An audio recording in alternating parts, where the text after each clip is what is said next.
What's up, guys? Motoko here, and today I want to talk about M+1 theory and White Mage. Alright, so let's get right into White Mage. I did a comparison video just recently of Black Mage to Hunter, so I'm very familiar with Black Mage's stats. So, a lot of people, when they look at the Mage class, they're like, okay, should I play White Mage or should I play Black Mage? And really, that question should come down to, do I like doing more damage or do I like having more survivability? Um, that's really up to the user to decide. White Mage is more of a survival class than it is a damage class. Now, that's not to say that they don't do good damage. They still have a 235% magic attack value.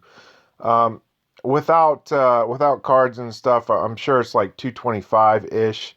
Um, I believe I've gotten an extra certain percentage from just my levels and my cards and things being equipped. Another thing you get that Black Mage doesn't have is defense.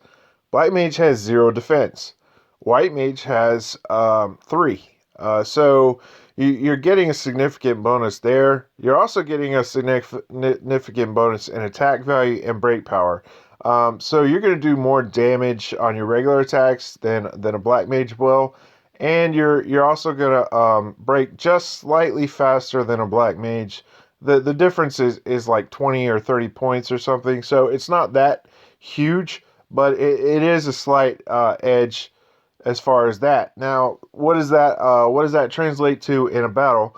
It means you're going to do a, a comparable DPS. I don't want to say you're going to do more because Black Mages are going to hit a lot harder during breaks. That's just going to happen. But you're going to do slightly less DPS, and you're going to get to your breaks slightly faster, which increases your survivability. Um, there's that. I'll go ahead and show you the skill panel real quick. There's a couple of notes that I want to hit real fast. Um, so you get enhanced water as your one of your primary abilities. That means that you're going to be really good against fire bosses, obviously, using your water cards. That's something to consider. Maybe you pick up White Mage to fight like some fire boss later on down the line. There aren't too many in the game right now that are challenging, so um, you know, eventually I'm sure there will be. Um, you get Clutch Faith and Clutch Veil. Clutch Faith is a magic boost. You get a magic attack boost for, I believe it's 4 turns. It might be 3. You get a Clutch Veil is a resistance to ailments. So I don't know if it wipes your current ailments off. I haven't tried it while I've had a debuff on. Um, but uh, but it definitely does give you a resistance to ailments for future turns. So also of note is the weapon. It has Earth Draw on it, which means that you're going to have an increased chance of drawing Earth Orbs. So the primary setup for a White Mage is probably going to be somewhere Water, Earth, um, primarily focusing on those elements. The only problem with going that route right now is Mage does not have any Earth cards available to them. So you got to use other classes, or you got to use support abilities. And Earth comes to mind immediately. Obviously, I have that equipped. So another thing I wanted to kind of touch on, I've seen some people say, is it really worth finishing my job right now? Uh, for the immediate current present time, I'd say it's not 100% necessary, but you do get a significant edge in stats. The primary one being speed. You get an extra turn per round, or an extra round per turn, excuse me. So, and you also get a little bit of a defense boost, which is pretty good. Um, so, so those are definitely things that are worth shooting for. I know that skill panel 4, especially for free to play players, is going to be extremely hard to do right now. Um, just because the current content, it's pretty difficult to get a very high score all the time. Most people are getting around times 9 modifiers, and there's some people out there getting times 12. Um, so what I want to do now is I've showed you the white mage basically, and I've kind of glossed over some of the comparisons. I want to do a fight.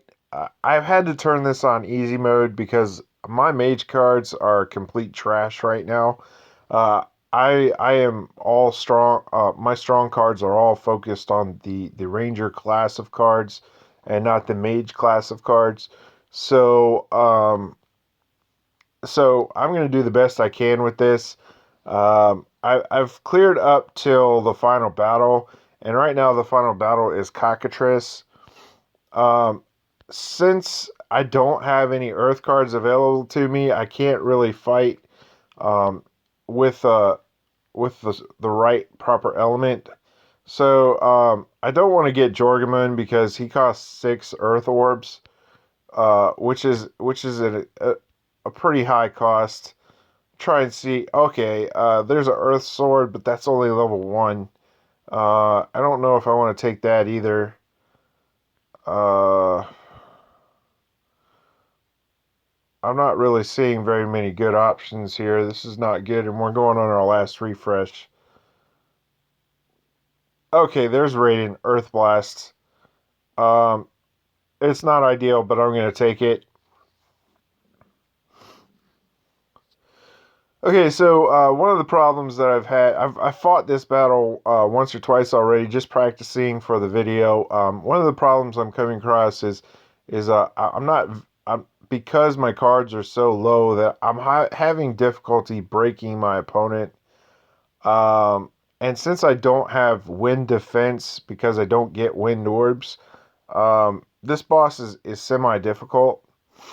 So we're going to do the best we can with this fight.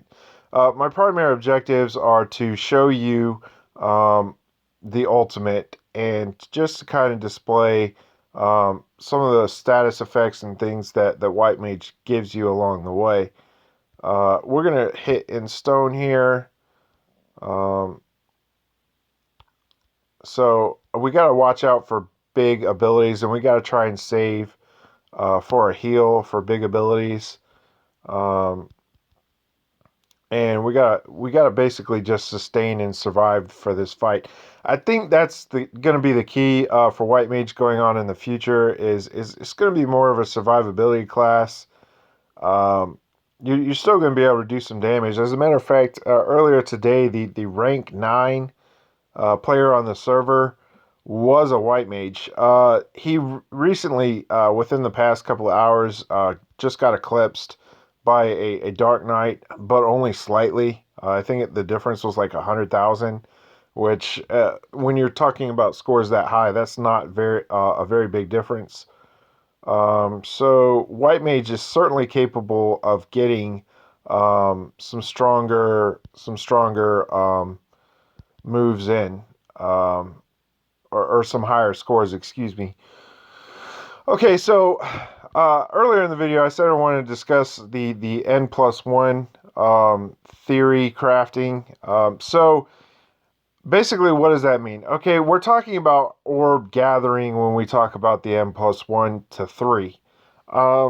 So the first attack you do is going to give you 1 orb. The second attack you do is going to give you 2 orbs. The third attack is going to give you 3, N+1, right?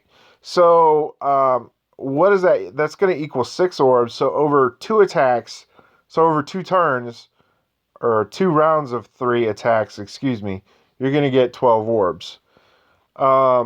So what does that mean for strategy and planning during a fight? What you want to ideally try to do is look at your orb situation. If you have about a half bar, maybe do 2 attacks instead of the full 3. But you definitely want to try and get your attacks in some sort of succession. and not just kind of poke at the mob. You're never going to get the orbs that you want that way. So just keep that in mind. Um, Always try to save your abilities for the end of the round, or start the round with your abilities and then do your attacks. Um, okay, so we're going to Earth Blast here. I know I just said that we probably should do it one way, and I just did it another way. But all right, so here's a good display of what the clutch abilities are for White Mage. Uh, I got a status magic up. The regen came off of my fairy. I got a status magic up, and I got a resist to ailments. So those are both really good things, and those are definitely things that are going to help you sustain for fights and things like that. And definitely um, give you an advantage over some other classes that don't have those survivability tools. Um, so that is some good things and some pros to White Mage. I'd say the cons. I'm not really sure actually where the cons are yet. I haven't really used White Mage enough, and I don't have it high enough level. I haven't really done high enough level fights yet to be able to say what the weaknesses of White Mage are. But I'll definitely do more comprehensive video in the future for White Mage. And there you have it. I don't know if I was able to show off my ultimate there. But the just real quickly, I'll try to do the ultimate in a future video. Um, I'm running kind of short on time here. So just real quickly, the ultimate, it adds a regen effect, which heals you for roughly 400 to 600 a turn, and then for 4 turns, and then it hits the opponent for roughly 1800 to 2000 damage, and it heals you for roughly 1500 to 2000 damage. It's a really great utility tool for survivability. If the opponent hits you with a big hit, you can use it in an emergency situation to kind of pop yourself back up and maintain sustain for the rest of the fight. So that's kind of White Mage in a quick nutshell, real fast. I'm definitely going to do more gameplay videos for White Mage here coming up. I want to hit Madness Unchained with White Mage on, and I definitely want to try to display a good White Mage fight for you guys. So there's more to come. Stay tuned. Thanks for watching. Hope you guys enjoyed. See you next time.